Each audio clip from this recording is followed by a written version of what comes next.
I still remember the sound the front door made when it closed that night. Not loud, but deliberate, like someone making sure it didn't slam, because they didn't want to be noticed. That's what made it so strange. It was 2:17 a.m. I know because I looked at the alarm clock right as it happened, and I wasn't asleep. I hadn't been sleeping well for weeks, maybe months, not since Laura started coming home later than usual, not since she began whispering on the phone in the bathroom with the shower running, but not actually showering. But this wasn't that.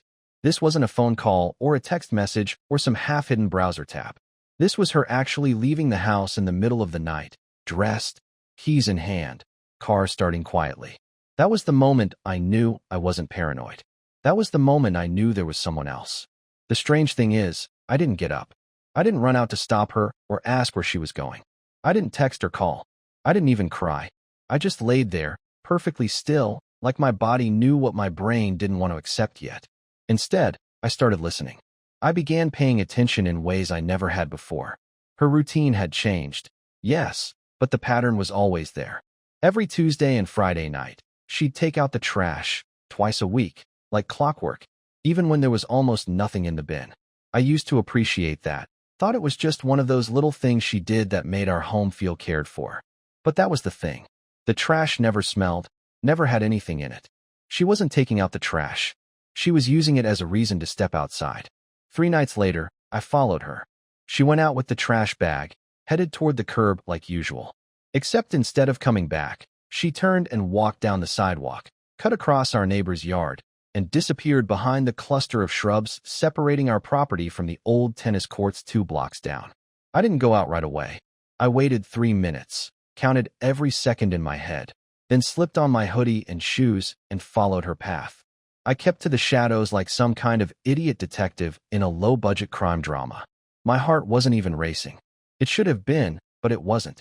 It was calm, like a part of me already knew what I was going to find. She wasn't hiding. That was the thing. She wasn't crouched in some car or lurking behind a fence. She was standing right there on the tennis court, under one of the flickering lights, kissing someone like they'd been doing it for years. His back was to me, but I saw his hand on her waist, fingers moving slow under her jacket like he owned her, like I never existed. And her? She wasn't just going along with it. She was into it. She leaned into him, wrapped her arms around his neck like she used to do with me, and laughed. She laughed. That laugh, that high, breathy, giddy laugh, was the same one she used when we were first dating, and I thought it was the most beautiful sound in the world. I turned and walked back home before I could see any more. That laugh broke me more than anything else. I didn't confront her the next day. I didn't even speak about it. I couldn't. It felt like if I said it out loud, it would become real in a way that would tear everything apart. So I did what anyone would do when they needed answers. I waited. I started keeping a journal, tracking her comings and goings, watching her patterns. I wasn't proud of it, but I needed the truth. I needed to know how long it had been going on, who he was, where they met. I needed to understand how the woman who used to leave me love notes in the fridge now couldn't even look me in the eyes when she said good night. One night, after pretending to go to bed early, I stayed downstairs with the lights off, sipping whiskey and listening. At exactly 11:48 p.m., she came downstairs in her slippers, moving quiet, but not quiet enough. She walked past me in the dark, didn't see me sitting on the couch, and went straight to the back door. She stepped out onto the deck, lit a cigarette. She doesn't even smoke, and pulled out a small folded piece of paper from her jacket. I couldn't read what it said from where I was sitting, but I saw her smile. Not a big grin, just a subtle, knowing smile. She folded the note back up, slid it into her boot, and sat there smoking until the cigarette burned down to the filter. The next morning, when she left for work, I pretended I was heading out too. I waited until she pulled out of the driveway, then ran upstairs, grabbed the boot she wore last night, and found the note still tucked inside. It was a receipt from a motel. Room 204. Paid in cash. No names. No timestamp. Just the date. 2 days ago. That's when the adrenaline hit me. That's when the shaking started. I had my proof now, but it didn't feel like victory. It felt like losing a war I didn't know I was fighting. And I wasn't done. I needed more. I needed to look him in the eyes. I decided I would go there myself. I didn't call anyone, didn't text, didn't take any pictures. I just got in my car, drove to the address on the receipt, and pulled into the parking lot of a low-end motel about 15 minutes away from our house, the kind of place that looked like it hadn't been renovated since the early 2000s. I didn't know what I was expecting, maybe a familiar car, maybe some proof that this wasn't real, but what I saw parked in front of room 204 made my hands go cold. It was a black sedan, newer model, nothing special, but I recognized the dent on the rear bumper. It belonged to someone I'd seen before, someone from Laura's office. The guy's name was Jeremy, and he worked in IT, always wore loafers without socks, and acted like he was smarter than everyone else. I remembered him from the holiday party last year. He made a joke about how Laura was too good for that company and should find someone who appreciated her talents. I thought it was just harmless flirting, but maybe it wasn't. I parked 3 spaces away, killed the engine, and just waited. I didn't know how long I was going to stay there, or what I was hoping to see, but after 20 minutes the door opened, and out came Laura and Jeremy. She had her hair tied up, wearing a hoodie that wasn't hers, and she was laughing at something he said. He slapped her ass as she walked past him, and she didn't flinch. She just kept laughing, like it was the most natural thing in the world. I didn't feel anger right away. I felt numb. I watched them get in his car and drive off together, and I sat there for another hour because I couldn't move. I kept thinking that maybe I was the one who was crazy. Maybe I was missing something. Maybe this wasn't what it looked like, but I knew better. When I finally drove home, I went straight to the kitchen, poured myself a drink I didn't even want, and sat there in the dark, waiting for her to come back. I didn't say a word when she walked in the door. She looked at me like she was surprised to see me awake, but didn't ask why. She just mumbled something about traffic and went upstairs. I didn't follow her. I didn't sleep. The next day, I told her I was taking a personal day from work. She asked why. I said I just needed some air. She nodded like she didn't care. I didn't take the day to relax or think. I went to her office. I waited outside in my car and watched. Around 12:40 p.m., she and Jeremy came out together, walked across the street to the little sandwich shop, and sat in a booth by the window. She reached across the table and touched his hand, and he leaned in and whispered something in her ear. She smiled, tilted her head, and then they both laughed. I started recording with my phone, not for legal purposes, not for blackmail, but just because I needed something tangible, something I could replay when I started to doubt myself. That evening, she came home like nothing had happened. We sat through dinner in silence. She asked how my day was. I said uneventful. She nodded and said she was tired. I asked if she wanted to watch a movie later, and she agreed, but 30 minutes in, she said she had a headache and went to bed. I waited 5 minutes, then followed her upstairs. She was lying on her side, phone in hand, screen dimly lighting her face. I stood in the doorway and watched her thumb moving quickly across the screen. She didn't even hear me. "You texting Jeremy?" Her whole body flinched. She dropped the phone onto the comforter and sat up slowly. Her mouth opened, but nothing came out. I stayed where I was, arms crossed, waiting for her to lie. "What the hell are you talking about?" she said finally. Don't do that. I've seen you too. At the motel. At the sandwich place. Don't make this worse by pretending." She blinked rapidly, like she was trying to reset her face into something appropriate. She looked angry, then guilty, then back to angry. "You followed me. I didn't need to. You've been sloppy. You really thought I wouldn't notice you sneaking out at 2 in the morning? You think I'm stupid?" Her shoulders slumped for a second. Then she sat up straighter, like she was preparing for a fight. "It's not what you think," she said, voice shaking. "It's not just sex. I know. That's the worst part. If it were just sex, maybe I could make sense of it. But the laughing, the notes, the secret meetings? You didn't just sleep with him. You replaced me." "I didn't replace you," she said quickly, voice rising. "I needed something. You've been distant, cold, like you don't even see me anymore. Don't turn this around on me. You had a choice. You could have talked to me. You could have said something. Instead, you went behind my back and treated me like a placeholder while you played house with that idiot from your office." "I didn't plan for this to happen." "No one ever does," I interrupted. "But it did, and now I can't unsee it." We stared at each other for a long time, both breathing heavy. There was a silence that felt louder than anything else that had happened all week. I finally turned and walked out of the room. I slept on the couch that night, and every night after that. The next few days felt like living with a roommate you barely knew. Except the roommate was someone you used to love, someone who knew your habits and preferences better than anyone else. Laura didn't apologize, and I didn't ask her to. There were no tears, no dramatic pleading, no desperate explanations. Instead, she moved around the house like nothing had changed, as if all she had done was forget to buy milk or missed a dentist appointment. She still made coffee in the morning, still packed her laptop bag, still left the TV on at night while scrolling through her phone, but the silence between us had weight now. She didn't ask me why I was sleeping on the couch, and I didn't bring up the name Jeremy again. We were both waiting, but for different things. She was waiting for me to move on, and I was waiting for her to slip up. I didn't go to work that week. I told my boss I needed time off for personal reasons, and he didn't ask questions. I didn't want to sit in an office pretending to care about reports and deadlines when my entire marriage had turned into a shell of its former self. Instead, I stayed home and watched. I paid attention to her patterns.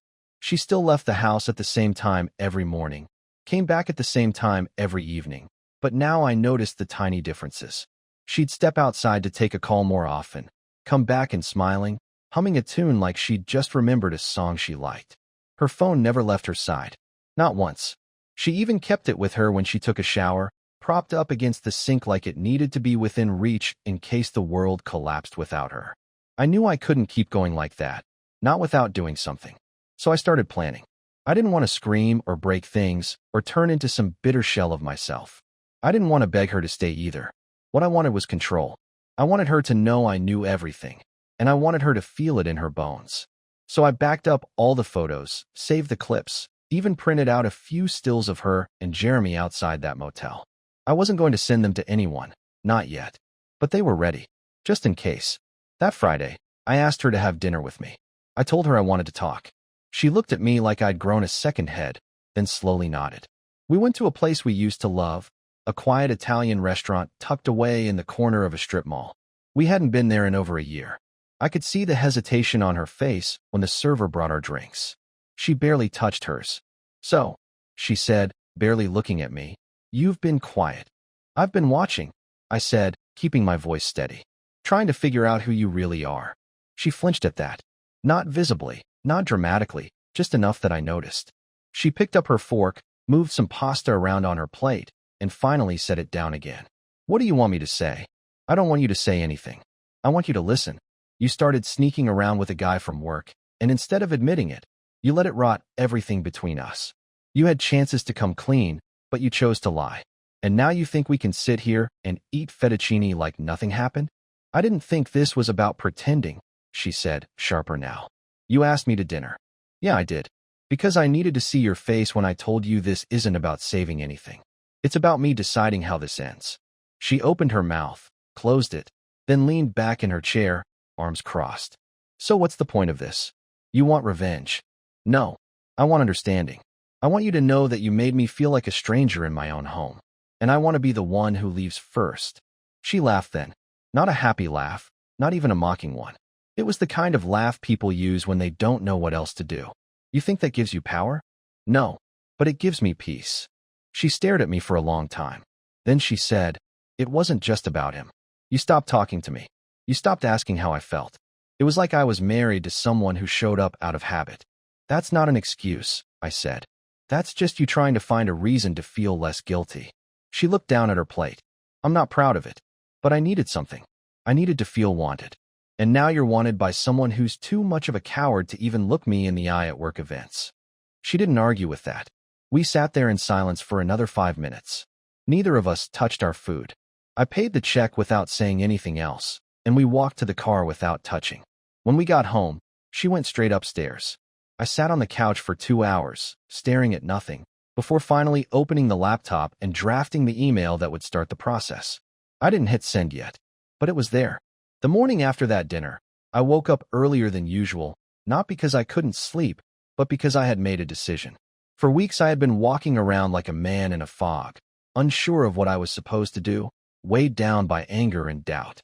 But that morning, everything was clear. I wasn't going to argue anymore. I wasn't going to ask her to explain herself or pretend we could fix what had been broken so completely. I was going to make sure she remembered the choice she made, and I was going to do it in a way that left nothing for her to misinterpret. I took a long shower, made coffee like I always did, and left a note on the kitchen table saying I'd be back later. She was still asleep when I walked out. That part didn't surprise me anymore. The first thing I did was stop by a local print shop where I had already prepared everything a few days prior. A manila envelope waited for me with a stack of color prints inside, photos of Laura and Jeremy, screenshots of the motel confirmation email she thought she deleted, and 3 short clips I had trimmed and formatted from the footage I took.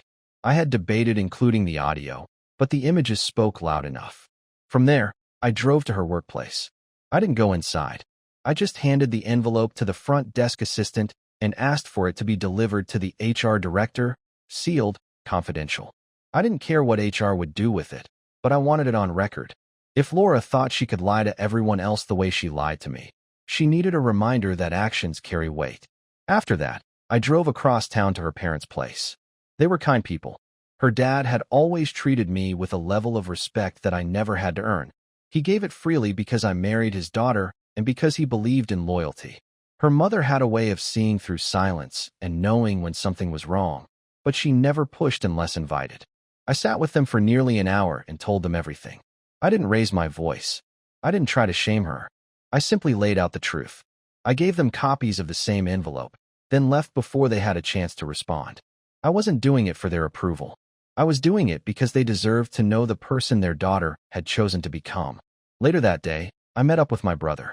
He was the only person I had told about the affair when it first started unraveling. He'd been patient, never judging, never offering useless advice. I handed him a small box, inside of which was a USB drive with everything I had collected. I asked him to keep it safe in case Laura tried to twist the story later. He didn't ask any questions, just took the box and nodded. That kind of support, the kind without expectations or forced sympathy, was the only thing I needed from anyone in that moment. When I got home that evening, she was in the kitchen. She looked up when I walked in, eyes already red like she'd been crying, but I didn't ask why. She opened her mouth to speak, then closed it.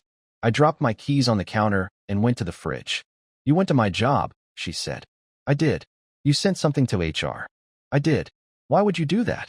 "Because I wanted to make sure you understood this isn't just about us. You made this about other people when you chose to sneak around. Now other people get to know. You humiliated me." "No, you did that yourself. I just stopped helping you hide it." She stood there for a long time, staring at the floor. Her breathing was uneven. I could tell she was holding something in, probably expecting me to give her a reason to yell, to cry, to lash out. But I didn't. I just opened a bottle of water and walked past her to the living room. "What now?" she asked, her voice suddenly soft. "I move out at the end of the week." "That's it. That's it. We're not even going to try? You already made your choice, Laura. All I'm doing is respecting it." She stepped closer but didn't reach out. I could feel her presence behind me like a temperature change. "So you're just done?" "I'm done trying to fix what you destroyed on purpose." She didn't argue. She didn't beg. She just walked back upstairs without another word. Maybe she thought she could make it all disappear if she ignored it long enough. Maybe she was just too tired to fight. Either way, it didn't matter anymore. My plans were set. I didn't waste time with a drawn-out farewell. The plan was already in motion before she knew anything. I had signed a lease on a furnished apartment across town, paid the first 2 months up front, and made arrangements for my personal things to be picked up while she was at work. I didn't take everything, just what was mine before we got married, plus a few essentials. I left the wedding photo on the hallway wall because I didn't want to look at it again. I left the bookcase we built together on that rainy weekend she once said was her favorite memory. I left the bed because I couldn't stomach the idea of sleeping in it anymore. By Thursday evening, everything that mattered to me was gone from that house, and she hadn't noticed a thing. Friday morning, I woke up in my new place. It was quiet, cleaner than the house, and the silence felt less like a punishment and more like a reset. I checked my phone and saw 5 missed calls from her and 2 messages. The first said, "Where are you?" The second said, "We need to talk." I didn't respond to either. I knew what she wanted. She didn't want to fix anything. She wanted to manage the fallout, control the story before it spun out of her hands completely. I wasn't going to give her that comfort. Later that afternoon, she showed up at my office. My coworker Mike buzzed my line and said she was in the lobby. I told him to send her in. She walked in like she didn't know what to say, her arms crossed, lips tight, standing in front of my desk without sitting down. "So this is it?" she asked. "I told you I was done. You blindsided me. You just disappeared. You told my parents my job. I gave you days to come clean, Laura. You chose not to. So I did it for you. You didn't have to make a spectacle out of it. It's not a spectacle. It's a correction. She finally sat down. Her eyes were tired, and she looked smaller than usual, like the weight of everything was finally sinking in. I never wanted this, she said. You had every chance to prevent it. But you made your choice the moment you walked into that motel room. You don't know what I've been dealing with. Maybe not, but I know what I've been dealing with. I've been living with someone who made me feel like I wasn't enough, while pretending everything was fine. I was sleeping next to someone who kissed another man hours earlier and thought I wouldn't find out. She didn't try to deny it. She just lowered her head and kept her eyes on the floor. I wanted to feel like I mattered again, she said quietly. And you didn't think to talk to me about that before fucking a coworker? She flinched, then said, no, I guess I didn't. There was nothing else to say. I stood up and opened the door. She looked at me like she was about to speak, but I think she saw it on my face, that I was finished with the conversation. Is this really it? She asked one more time. It was over the minute you stopped caring about us. She walked out without another word. 2 days later, we sat across from each other at a quiet cafe to finalize what we needed to. I had a lawyer friend help draft a simple agreement.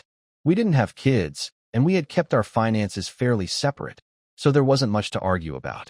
I told her she could keep the house if she wanted. I didn't want it. She offered to sell it and split the money, but I declined. The house wasn't a home to me anymore. It was just a reminder. After signing the documents, we sat there for a minute, both of us holding our coffees but not drinking. She looked at me and said, I didn't hate you, you know. You didn't have to hate me to betray me. I thought about telling you the truth 100 times, but you never did. She nodded slowly. No, I didn't. I'm not going to drag your name through the mud, I said. I'm not going to ruin your job, but I'm not going to protect your image, either. If people ask, I'll tell them what happened. I understand. We walked out of the cafe together, but we didn't say goodbye. She went to her car, and I went to mine. That was the last time we saw each other in person. It's been 3 weeks since that meeting at the cafe, and the silence hasn't been heavy like I thought it would be. It's been clean, quiet, and exactly what I needed. I haven't heard from Laura since that day. No calls, no messages, not even a forwarded letter about the mortgage. She signed everything we agreed on and handled the formalities with robotic precision. I guess when you've already detached from someone emotionally, the paperwork is just the last formality. I wasn't angry anymore, not in the way I had been when everything first surfaced. The rage had been replaced by something slower, heavier, more grounded. I didn't want revenge anymore. I wanted a new routine that didn't involve wondering if the person beside me was being honest. I started going to the gym again, not to improve anything, but because I needed a place where the repetition made sense. You lift the weight, you put it back down. No interpretation needed. My brother came by the apartment a few times with food or beer. He never asked about her directly, but I knew he wanted to. One night we sat on my balcony, both of us looking at the same streetlights, and he finally said, "You really done with it?" I told him I didn't think I'd ever get closure in the way people hope for, but that I wasn't looking for it anymore. She had her story, and I had mine. What mattered was that I wasn't waking up next to a lie anymore. The part that stayed with me the most wasn't the cheating. It wasn't even the gaslighting or the fake apologies. It was how casually she moved on from it all. As if I had been a chapter in her life, she just closed without reading the last page. That realization, more than anything, helped me accept that I hadn't been married to the woman I thought I was. I'd been married to someone who was always going to keep a piece of herself just out of reach, someone who could lie while kissing you goodbye and still sleep peacefully that night. A few days ago, I got a message from one of her coworkers. He told me that Jeremy had transferred to another department and Laura had started working remotely full-time. Apparently, the office didn't say anything publicly, but everyone knew. I didn't reply to the message. I didn't need updates. I didn't care where they worked or whether they were still seeing each other. The only thing that mattered was that it wasn't my life anymore. Last night, I got a call from a mutual friend we used to have dinner with once a month. He said he ran into Laura at the grocery store and that she looked worn down, like someone who hadn't figured out where to go next. He said she asked about me, whether I was okay, whether I hated her. I didn't give him a long answer. I just said, "Tell her I don't think about her anymore," which wasn't entirely true, but it was true enough. He said, "Got it," and we didn't bring her up again. There was a moment last week when I saw a couple walking down the sidewalk, laughing about something small, and for a second, I remembered what it felt like to have that kind of connection. Not the one where you're pretending to laugh because it's expected, but the one where it happens naturally, without effort. I didn't feel jealous or bitter. I just felt aware of how far I had let things slip without realizing. You don't always see the cracks until the whole thing caves in. I don't know what's next. I'm not going to pretend I have some perfect plan for the next chapter of my life. I'm not chasing a new relationship or trying to find someone to fix what she broke. I'm just trying to live without lying to myself. That starts with telling the truth about what happened, even if it doesn't make me look good. I missed signs. I stayed silent when I should have asked questions. I let her distance become normal. That won't happen again. If she ever calls me, and maybe someday she will, I won't answer with anger. I won't scream. I won't ask why. I won't ask anything. I'll let the phone ring, then go back to whatever I was doing. Because now, for the first time in a long time, I'm doing things for myself. This story doesn't end with redemption or reunion. It ends with me standing still, finally, after months of being dragged behind someone else's choices. And I'm okay with that. That's enough.